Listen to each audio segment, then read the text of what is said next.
That's nice.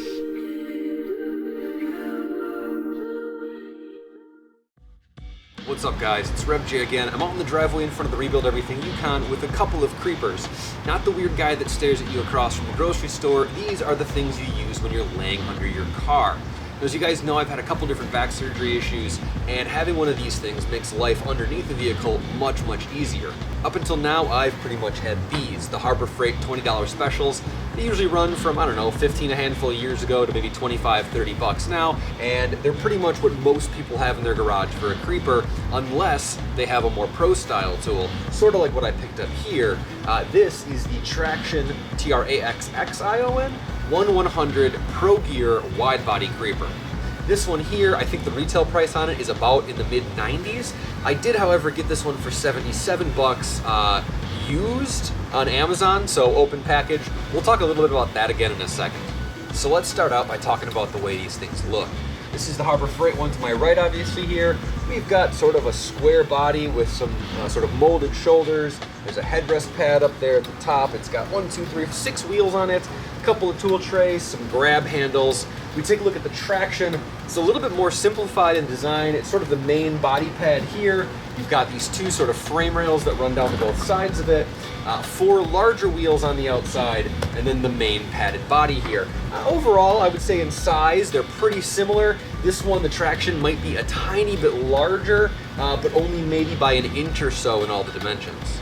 Now, I haven't formally weighed these things, but there definitely is a difference in weight. The Harbor Freight unit here, you pick it up, I'd say, I don't know, 7 to 10 pounds maybe, somewhere in that ballpark, where the Traxion unit probably has a weight differential of about, I don't know, 4 or 5 pounds more. It's not an extreme amount of weight, but I guess if you had to transport the thing pretty frequently, it would be. Now, most guys aren't carrying these things around their garage, just from maybe one side to the other, so I'm not going to count that against the Traxion too much, and hopefully if there is a drastic difference in build quality, you're getting a lot of strength for that difference in weight. So speaking about the way they're built, let's take another look at that here. The Harbor Freight one, like I said, it's all just this one-piece sort of injection molded plastic body. Doesn't really flex underneath my body weight. I weigh about 215. Maybe having 6 wheels helps that, I don't know. But there's not much to it, it's just the one piece. The wheels are bolted in, there's 2 bolts on either wheel. The wheels themselves, pretty basic looking. They have sort of a softer rubber outside, I'm guessing, so they don't mar or wear out or flat spot. If we look at the Traxion unit, again, it's got metal frame rails. It's got kind of a cool hammer tone on it, which I think is neat. There is a little bit of an ergonomic design to it. If you look at the padding from the side, it's kind of got like a headrest and then comes down and a little bump out under the hip and leg area. So I think that's pretty nice. The wheels are sort of up and off to the side, so ideally they're not anywhere interfering with your shoulder or leg clearances. And of course you have a significantly larger wheel on the caster also. Probably a good time to mention, because I did get this used from Amazon, according to their condition, it means a new product outside of the original packaging with all the original manuals and stuff like that. Although I gotta say, when I got this thing, I only paid $72 for it, so about $13 off the original price. It was missing, or busted, the caster on this side. The actual hardware in the caster had snapped off in the middle where sort of the jam nut was. Luckily, I was able to get a bolt out of my toolkit here, throw one in there, and put it back on, so it was about a 15-20 minute fix. But just be aware, if you do buy anything used on Amazon, their description of quality might not be the same as what you're expecting. The box was all tattered up. It was not the original packaging. There was no manual or anything else in it. It actually had the last guy who bought the item's name still on the original box. They didn't remove it, or at least he didn't remove it. So I'm not sure how that works, but definitely be cautious. If you are buying something used on Amazon, definitely inspect it when you get it fully. And if it's got a defect beyond something like a simple repair or that's not worth the differential in price, obviously Amazon's got great customer service. Just call them up and let them know what's going on. I've had it happen once in the past and they took care of me pretty darn good, assuming the item was still available.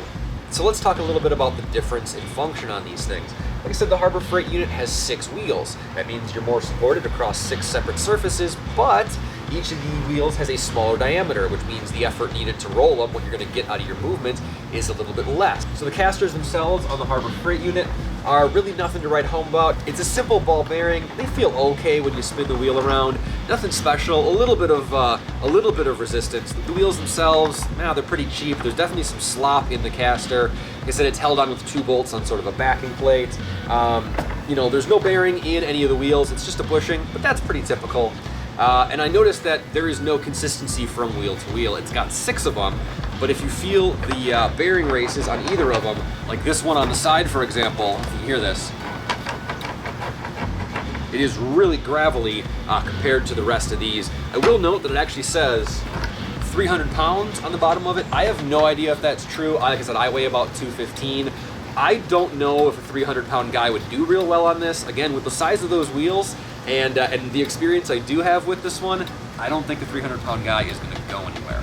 Now, if we take a look over at the Traxion unit, like I said, it's on 4 larger casters.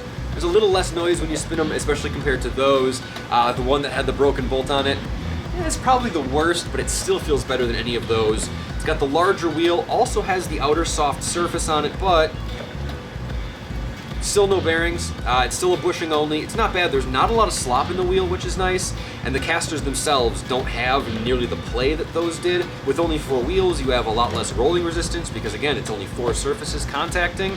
And ideally, the larger wheel should be much better going over bumps, cracks, old hardware, small stuff left in the driveway.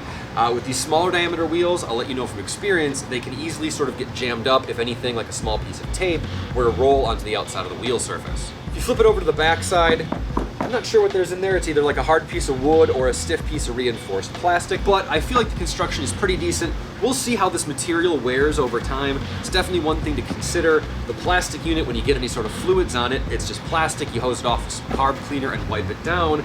This one, well, we'll see. I'm sure this is probably a pretty resistant material, some sort of polyvinyl or something like that, but I am going to be curious to see how it wears over time, especially you have the threat of stuff like rips if you have a blade or a stab a screwdriver in it.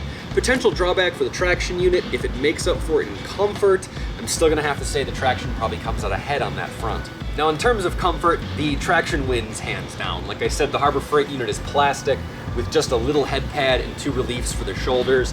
I'm a pretty tall guy, so my shoulders fit pretty tightly into that little opening. You lose a little bit of range of movement. If any of you guys have used those dog bone creepers, sometimes those things are the worst because your hand or your shoulder always hits that sort of dog bone if you need to reach like up to get an exhaust manifold or something. The Traxion doesn't look like it's going to have that issue. These wheels are sort of up and off to the side, so it shouldn't be too bad. Hopefully you should still be able to have a range of motion with both arms, as well as both your legs. The Traxion, like I said, is about 1 inch, 3/4 of an inch larger in most dimensions. So yeah, that is going to affect your clearance in terms of height, getting under things.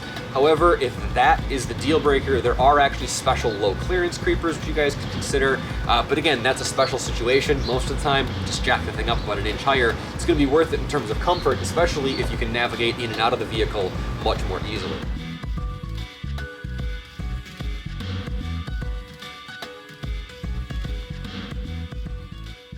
So test 1 is simple enough. I've got both creepers laid out side by side in front of the Yukon here, with their wheels starting at this crack in the pavement. And I have a tape measure marked out next to them with about 15 feet on it. That's how far I think it should probably go. I'm going to give 1 push off the Yukon, and we'll see how far and how straight each creeper travels.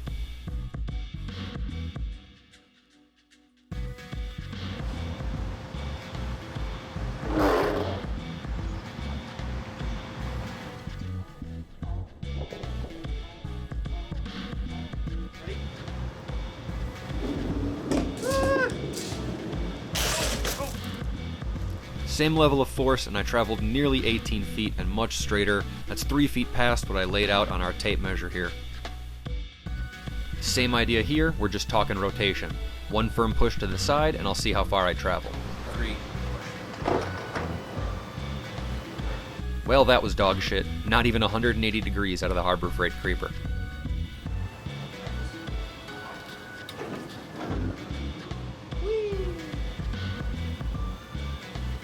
And just shy of a full rotation for the Traxion Creeper. So the next test is about dealing with hose. Hose. H-O-S. Fine, it's about dealing with cords. Okay, this one's probably the least scientific, but the idea was to see how well each creeper would do crossing something like a cord laid out on the ground. I'd see if each one could even do it, and the total number of pushes it took to get across.